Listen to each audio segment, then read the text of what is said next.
Each crew had a different location to start, and the people of the city knew it was coming. The streets very quickly emptied out as the war approached its beginning. Dragon's Breath didn't make the first move, but they drew Twin Suns out into making that move. Dragon's Breath sent a larger speeder that was covered and didn't really work out into the middle of the street, and Twin Suns bit the bait. They all but fired on the speeder and it exploded, ripping through buildings, killing civilians, and so forth. Inside of Jabba's palace, he watched a hologram layout presented in front of him. All the scum were ready, because Jabba would put out hits on different people to make the game a little bit more fun. They took the sense of control the gangs had away from them to weaken their morale. But he wouldn't do that unless the battle went on for too long. He knew that the people would get tired of their daimyo if he didn't stand up for them once in a while.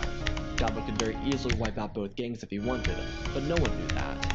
Anakin and Jalen moved in, side by side. One of the more militaristic individuals was taking the lead for Anakin in this mission, which the passing of the torch went by really easily. The main focus was winning this battle.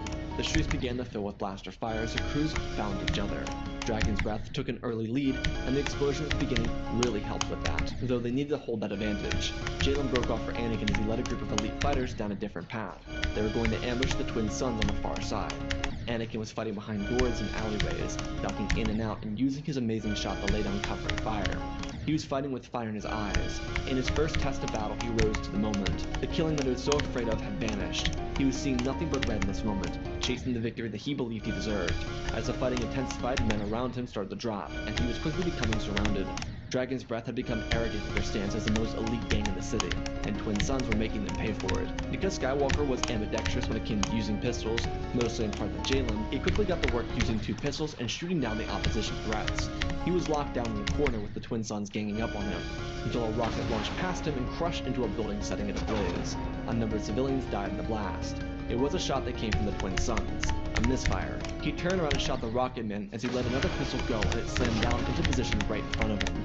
But it wasn't close enough to do damage. Instead, it flipped the speeder on top of the Twin Suns gang member. Anakin smiled before blasting his pistols forward, seeing an advantage in front of him. He spun out from behind the cover and started forward. The few men and women who were bunkered down with him looked up in awe as he cut through his foes. They got up seeing this as their chance to retake the advantage. Anakin blasted away, sidestepping more blaster fire and avoiding rockets of the sort. A massive tank came down the alleyway, and he and the crew ducked out of the way. Skywalker turned back and saw a rocket lying on the ground. He told the crew to cover him. He lunged backwards, sliding across the sand as his crew members were blasted away by the heavy cannon.